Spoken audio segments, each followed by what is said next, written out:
안녕하세요. 예수밥상을 차리는 한주교회 김태훈 목사입니다. 한 주간 평안하셨나요? 예, 저도 잘했습니다. 자꾸 몸이 불어서 큰일 났습니다. 그래서 조금씩 뒤로 가고 있습니다. 오늘 이 시간에는 마가복음 2장 18절로 22절까지 말씀을 통해서 왜 그걸 해야 하죠? 라는 제목으로 말씀을 함께 나누겠습니다. 준비되셨죠? 자, 여러분, 봄이 되었습니다. 봄이 되니까 날씨가 많이 이제 화창해졌고요. 또 이제 모든 것이 새로 시작하는 그런 계절이 되었습니다. 제가 지난주에요, 봄이 됐다 그러고 주일 낮 예배 시간에요, 여러분 날씨가 너무 더워졌네요. 제가 넥타이 좀 풀을게요 하면서 그 자리에서 막 넥타이를 풀어 헤쳤거든요. 그랬더니 갑자기 많은 분들이 막 인상을 찡그리시고 고개를 흔들고 김태훈 목사님 드디어 갈 때까지 갔구나, 이런 식으로 저를 쳐다보시더라고요. 희한하죠? 많은 분들이 저를 보면서 불편해 하셨습니다. 왜 저러실까? 그냥 저러지 마시지. 아마 그런 생각을 하셨을 거예요. 거룩한 주일에 왜 저러셨을까? 자, 오늘 본문에도 그와 유사한 상황이 펼쳐지고 있습니다. 어떤 상황이냐면요, 우리 18절 말씀 함께 봉독해 볼까요? 요한의 제자들과 바리새인들이 금식하고 있는지라. 사람들이 예수께 와서 말하되 요한의 제자들과 바리새인의 제자들은 금식하는데 어찌하여 당신의 제자들은 금식하지 아니하나이까? 여러분, 그거예요. 모든 사람들이 금식하는데, 거룩한 신앙인들은 금식하는데 왜? 어째서 금식을 예수님의 제자들은 하지 않을까? 여러분, 그겁니다. 참 예수님이 좋은 분 같고 예수님이 참 위대하신 분 같은데 왜 하필 저기에서 금식을 안 하셨을까? 너무 많이 불편해 하셨던 것 같아요. 여러분, 그렇습니다. 당대의 금식에 그렇게 민감했던 이유는 이 금식이라는 것이 원어 저도 잘 솔직히 모릅니다. 네스티우시냐 그래서요, 이스라엘 초기에는 속죄일만 하던 금식이 바벨론 포로 이후에는 1년에 4번, 그리고 예수님 당시에는 일주일에 2번 하는 것으로 바뀌게 되었고요. 그 의미도 많이 바뀌었어요. 초기에는 자신들의 죄와 또한 자신들을 돌아볼 수 있는 시간을 가졌던 것이 이제는 어느 때부터 바로 이 금식이라는 것이 경건한 헌신자다라는 그런 상징이 되어간 것 같아요. 자, 그러는 상황 속에 오늘 본문은 좀 약간 의도적으로, 왜 그러냐면 오늘 본문과 또 이제 다음 구절에서 이 금식과 안식일을 주님께서 의도적으로 어기신 것 같이 마치 논쟁거리로 만드는 모습이 오늘 본문에 등장합니다. 여러분, 제가요, 아마 넥타이를 풀지 않았으면 별로 사람들은 심각하게 생각 안 했을 거예요. 근데 제가 넥타이를 딱 푸는 순간부터 논쟁거리가 됐어요. 무슨 논쟁이 붙었나요? 말씀 전하는 자의 모습은 어떠해야 하는가에 대한 보다 근본적인 논쟁이 시작된 것 같아요. 오늘 본문도 그렇습니다. 단순히 예수님이 금식을 안 하겠다? 안식일을 안 지키겠다? 아니요. 예수님도 금식하셨고 안식일 지키셨어요. 그런데 오늘 주님께서 이런 논쟁을 만드신 이유는 마태복음 5장 17절에 이렇게 나오는 것 같습니다. 내가 율법이나 선지자를 폐하러 온 줄로 생각하지 말라. 폐하러 온 것이 아니요. 어떻게 해요? 바로 완전하게 하려 함이라. 여러분, 오늘 이렇게 말씀하고 계십니다. 그래요. 여러분, 예수님께서 바로 완전하게 하셔서 우리에게 무엇인가 진정한 금식의 의미, 안식일의 의미를 깨닫게 하기 위함인 것 같아요. 우리 오늘 이 시간 생각해 봅시다. 하고 있다고 정말 한 것인가? 분명한 것은 하고 있다고 한 것은 아니라는 것입니다. 자, 오늘 본문 말씀에서 우리는 19절, 20절 말씀에서 이것을 봅니다. 예수께서 이르시되 혼인집 손님들이 신랑과 함께 있을 때 금식할 수 있느냐? 신랑과 함께 있을 동안에는 뭐라고요? 금식할 수 없느니라 라고 말씀하셨고요. 20절 말씀을 볼까요?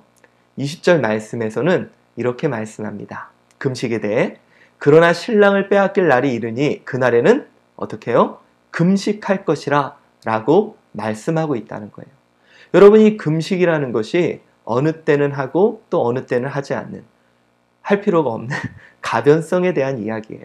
그러니까 뭡니까? 형식의 절대성이 아닌 그 안의 것이 중요하다고 우리에게 말씀하고 있습니다. 자, 여러분, 한번 제가 물어볼게요. 하고 있다고 정말 한 것일까요? 우리 자녀들이 이렇게 책상에 앉아서 공부하고 있다고 정말 공부한 것일까요? 자, 여러분, 우리 남편이나 아내나 결혼기념일날 선물을 줬다고 진짜 사랑하는 마음, 물론 사랑하겠죠. 정말 그런 걸까요? 우리는 흔히 하고 있으면 내가 하고 있다고 생각합니다. 대표적으로 그래요. 나는 예배 드리고 있어. 나는 기도하고 있어.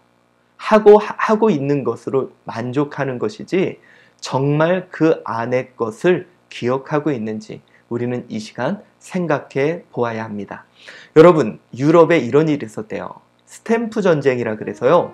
어떤 유럽의 한 마을에 이제 아주 좋은 가문에 두 아들이 있었대요. 근데 그 두 아들이 서로 이 가문의 정통성이 나에게 있다 그러면서 싸우기 시작했다고 합니다. 그 정통성을 상징하는 것이 바로 아버지의 도장인데요. 그래서 이 도장을 서로 차지하기 위해서 12년 동안 정말 치열하게 두 가문이 피를 흘리며 싸웠대요.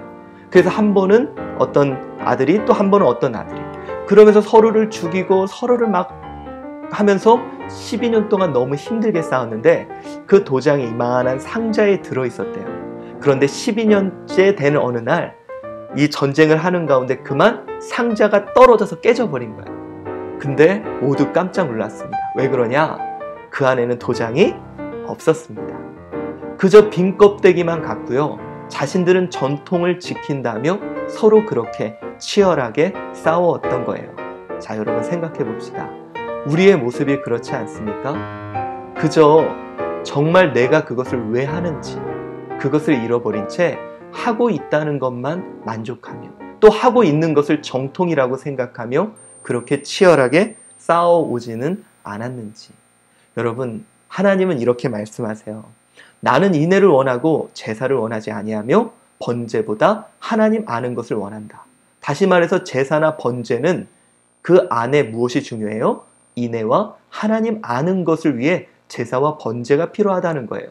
근데 많은 사람들은 인애와 하나님 아는 것을 잃어버린 채 제사와 번제하는 것으로 만족하며 지내고 있다는 것입니다. 자, 여러분, 제가 넥타이를 풀어헤친 논쟁을 통해 바로 그 안의 것 정말 잘 있는지 우리 한번 생각해 보자는 거예요. 자, 우리 말씀을 볼까요? 21절을 보면 생배 조각을 낡은 옷에 붙이는 자가 없나니 만일 그렇게 하면 기운 새 것이 낡은 그것을 당기어 헤어짐이 더하게 되느니라. 오늘 본문에서 말씀하는 것은요, 바로 이겁니다.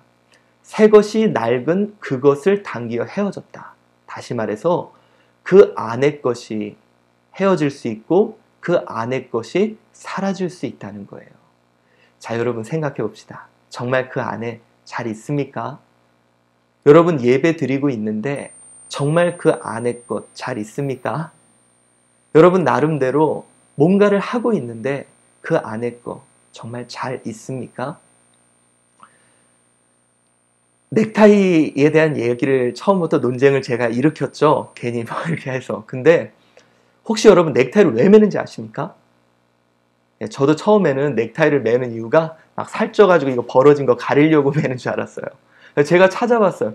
이 넥타이를 왜 맬까? 사람들은 막 비싼 넥타이 이렇게 매야 된다고 하는데 여간 불편한 게 아닌데 꼭 패션의 완성으로 넥타이를 매거든요. 도대체 이걸 왜 맬까? 그래서 제가 찾아봤더니 여러 가지 설이 있는데요. 가장 유력한 설이 이거더라고요. 바로 크라바트라 그래서 17세기에 프랑스의 30년 전쟁이 있었잖아요. 그때 크로아티아 용병들이 다 그 프랑스 파리 시내를 행진했대요. 그런데 그 사람들 목에 하나같이 이런 넥타이를 매고 있는 거예요. 그래서 그것이 유행이 돼서 그때부터 넥타이를 매기 시작했다라는 설이 제일 이제 주장을 받는데요. 크로아티아 사람들이 그걸 왜 맸을까? 이렇대요.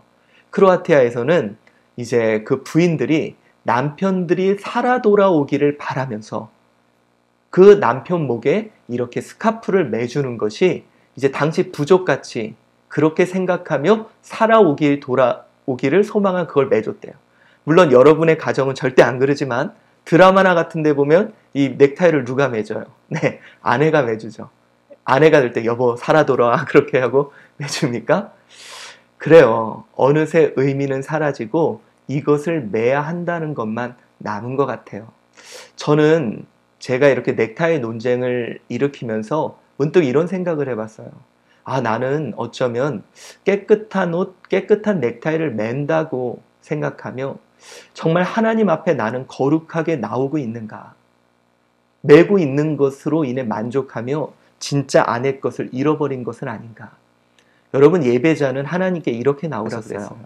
하나님을 가까이 하라. 그래야 하면 너희를 가까이 하시리라. 죄인들아 손을 깨끗이 하라. 두 마음을 품은 자들아 마음을 성결하게 하라. 다시 말해서 어떤 넥타이를 맸다. 그러나 그 안에 정말 깨끗하고 성결한 모습으로 주님 앞에 나왔는지 다시 한번 저를 살펴보게 되었습니다. 자, 이제 한번 그 안을 들여다봅시다. 무엇인가를 하고 있는 것으로 인해 만족하고 있는 나. 그러나 진짜 그 안에 있는지. 여러분, 그 안에 건 정말 잘 있습니까? 이제 우리 그것을 다시 담읍시다. 새로운 부대. 이제 왜 그걸 해야 할까? 우리 끊임없이 이런 논쟁을 통해 내가 왜 그것을 하고 있는지 다시 한번 살펴보는 저와 여러분 되시기를 바랍니다. 마치겠습니다.